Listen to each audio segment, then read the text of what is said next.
many grams of protein are in this collagen peptide powder? Here's the nutritional label. Did you guess 0? Because that's what it is.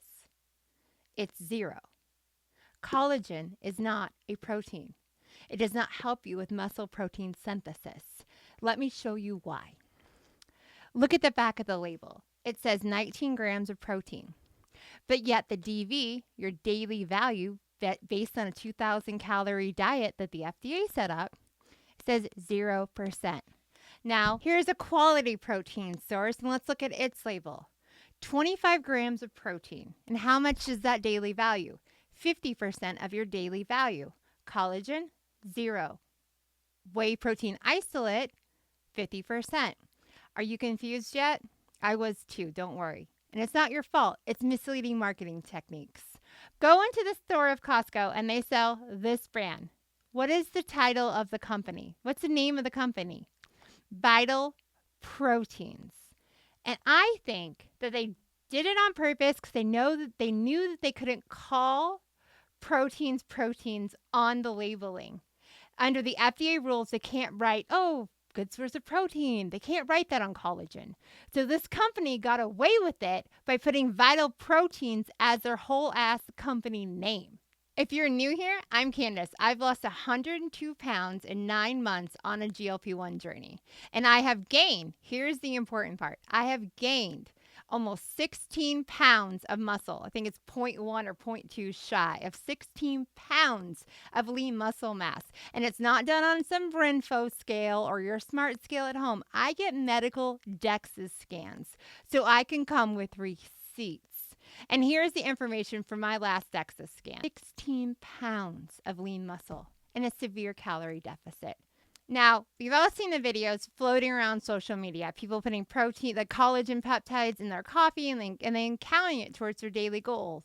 But you have to be careful because a lot of the collagen that's out there is not a full protein. And the way that you can tell is you're going to look on the nutrition, and if it has little asterisks, if it says like great protein source on the front, but then when you look at the nutrition, if it has asterisks, that means it's not a full protein, so you can't count it towards your protein goals. This one, 10 grams of protein. It's not her fault, and if you didn't know, it's not your fault either. These labels are incredibly misleading, and in the very beginning of my journey, I fell for it too. That's why we still have a bottle of this stupid collagen peptides rolling around the house. Now, are they good for some stuff? Yeah, but muscle retention is not one of them. Do not count them towards your protein goals. So in order for a protein to have any kind of quality, it has to be complete protein of the essential amino acids. So our body has 20, 9 of which it can't make. So those are our essentials. 3 of the 9 are your BCAAs, which are your branched chain amino acids. So those are your 9 essential amino acids. Do not worry. You don't have to remember that, but I have to explain it to you for you to understand the process. Bear with me, and I promise at the end you'll be able to flip over a label and in less than 2 seconds be able to determine its complete protein value and what you count towards your daily protein goals. There is something called the PDC-AAS score, the Protein Digestibility Corrected Amino Acid Score. The key word in there is corrected. So in 1993, the United States was sick and tired of all these people taking advantage and calling this a protein and calling that a protein. So they adopted something from the World Health Organization saying that, in order for it to count, as it needs to be a complete protein source. And if it's not a complete protein source, you need to be able to tell us point whatever of the complete protein source. So a complete protein source, best score possible, is a 1. The lowest being a 0. Whey protein isolate, score of 1. Whey protein concentrate, 1. Collagen peptides, a score of 0. And there's a million things in between. So what is a complete protein? A complete protein contains all 9 essential amino acids. They're essential because, there's 20 there's 20 amino acids, 9 of which our bodies cannot produce on their own. That's why they're 9 essential amino acids. Let's look at a couple more labels just so we get a grasp of it. The Costco Greek yogurt, 18 grams of protein. So what would be double of 18? 36. So this is a complete protein, right? 18 grams of protein. We want it to be double the percentage. 36. This is a complete protein. Casein. I take this protein at night. Casein is a very, very slow digestion protein. So I take casein at night to help with muscle protein synthesis throughout the evening. But let's look at its label. This is from Bulk Supplements. Oh, you know what? Bulk Supplements gave us a coupon code. It's in the description below if you want any of their products. Here's the nutritional facts on casein protein. 25 grams, should be double, 50%. And the same thing with cottage cheese. 14, double it, 28. Let's take beans, for example. So beans are really low in methionine. But if you pair them with rice, which is low in lysine, you put them together and you have a complete protein source. A good idea that you have a global understanding of how the protein process works. And the general rule of thumb is if you have a good, round, balanced diet, you're probably going to be just fine. Where I want you to pay the attention is so you don't waste the money on the products, because everybody tries to sell us something. And if you're going to spend money for something that probably doesn't taste all of that great, except for Isopure. I do love this protein. It's just so smooth. I love this protein. If you're going to spend money on products, I want you to invest your money in products that are good, that are complete protein sources, that are going to help your end goal, which is muscle protein synthesis. Trying to retain as much muscle mass as you possibly can.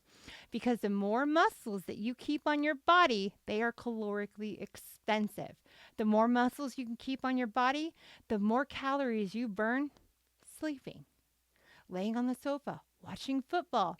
You burn more calories at rest because it takes your body more calories to keep up the muscles. And we consume the protein. So when our body needs energy, it pulls heavily, well, mainly from like the leucine, the isoleucine amino acid, which is very, very, very prevalent. It's actually the largest amount, the food that has the highest amount of leucine and isoleucine, which is one of the key components of muscle protein synthesis. So that's why you want to keep your muscles as much as you can on this journey. And if you're wasting protein away on something you thought was protein, you're just not getting out of it what you thought you were getting out of it. This is a perfect example of like vegan proteins. A lot of the vegan proteins you'll see, they'll oftentimes mix pea protein with rice protein. Pea protein is super high in lysine, but it's really, really low in methionine.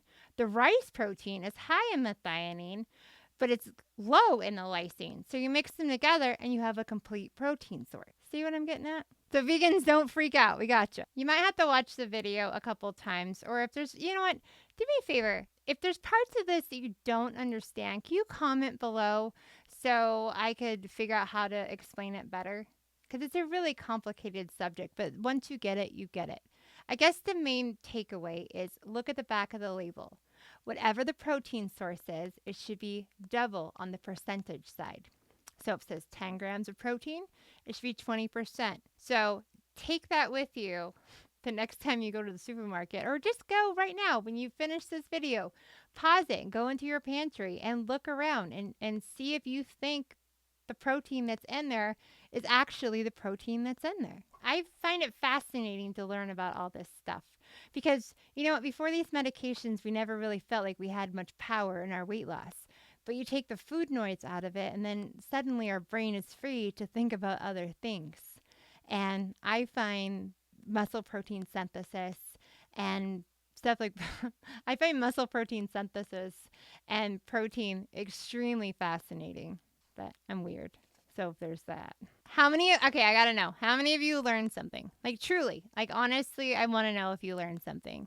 Because I didn't know this crap either. And I was buying this and I was having 2 scoops a day. And that's 160 calories that basically I put in the trash because I was getting the protein. So I didn't lose hair. Like I've seen my other videos. I have long hair and I lost weight extremely fast.